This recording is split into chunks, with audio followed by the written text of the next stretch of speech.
Part 19. Finding him in heartbreaking death. As I watched Harry close his eyes, deep inside, I felt a part of my heart aching. I sucked in a breath as I put my hand in my pocket to make sure the small photograph of me, Dad, and Mom from when I was a baby was still there. I smiled with relief as I felt it, feeling thankful Severus had given it to me for Christmas from Dad. I also knew I had the locket necklace containing me and Dad and Mom underneath my clothing. I could still feel it. Thank God is all I have to say. I truly don't know what would have happened if I lost any of these two things. They're so precious to me. I believe that a part of my heart is aching because of what I've been dreading from Dad's journal. It might be coming true after all. The one part I didn't say out loud to anyone and kept a secret to myself, for good reason. Dad was thinking about when and if Severus would die. All at the hands of Voldemort and a snake. I could slowly feel the whole thing would be coming true now, because it makes sense. I returned to reality as I heard Harry whimper a little bit. His scar was lightly moving. Before we knew it, Harry opened his eyes and nodded his head. "I know where he is," he muttered. My heart raced as I started to panic inside with pure fear. I immediately knew from the look that Harry gave, particularly at me, was a bad sign. My first lover was indeed going to be killed by Voldemort, and I'm about to hear it happen. I didn't notice I became frozen stiff with fear until Hermione shook me to see if I was all right. "Paige, tell us what's wrong. What's going on?" Hermione asked with concern. "I can tell you quickly," Harry said, standing up.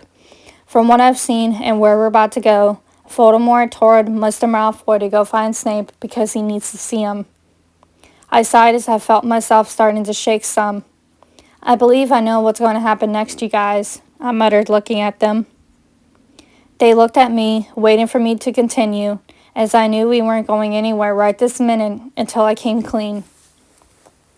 To put it bluntly, earlier this year, I found my dad's journal. He wrote stuff about moments in his life, my life, and his thoughts that he wanted me to know someday. Like Harry, how you came to be known as the boy who lived, and how I witnessed my mother's death done by Voldemort. Well, Dad and Severus had personal conversations, including how Dad thinks he would die. What I had kept secret was that Dad warned Severus about what could happen when Voldemort came back and when he got powerful. Harry took one deep look at me, and I think he partly knew where I was going. "Harry, do you see where I'm getting at here?" I asked. "The wand," he muttered.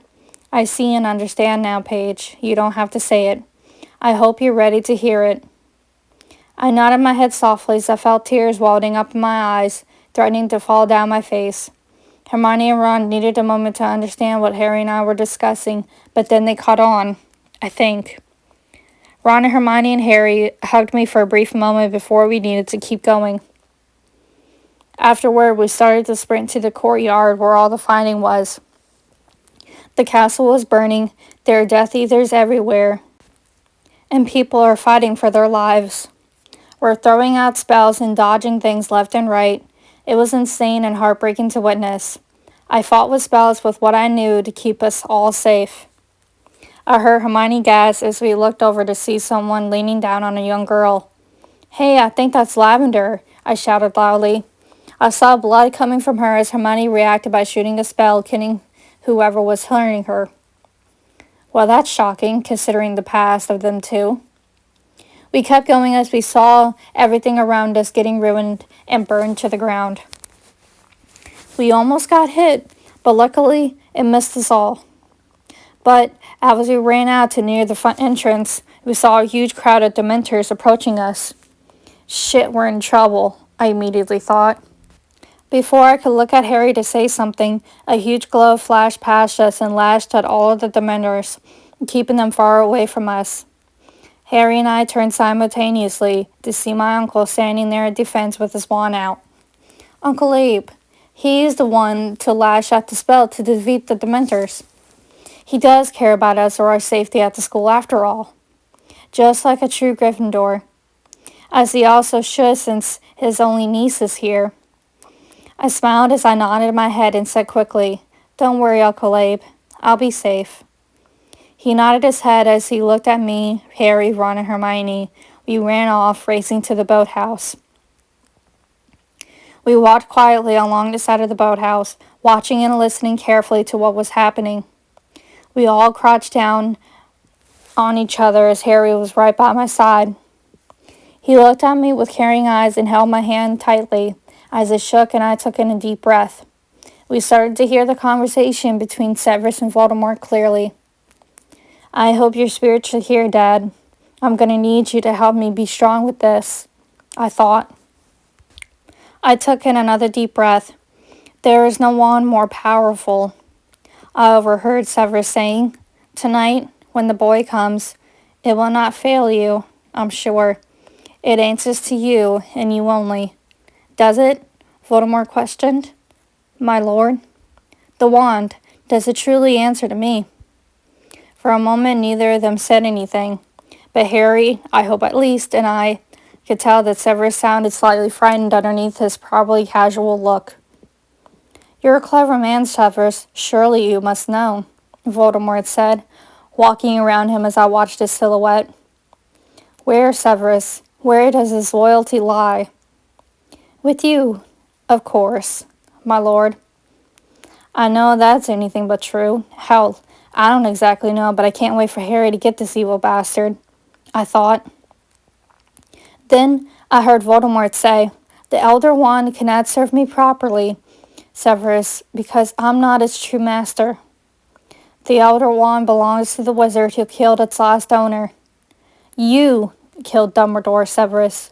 While you live, the Elder Wand cannot truly be mine." Tears formed in my eyes, my heart's racing, and my breathing became shaky. "Bloody hell, here it comes. I'm not ready, Dad. We were right," I thought again. "My lord, you've been a good and faithful servant to me, Severus, but I can only live forever."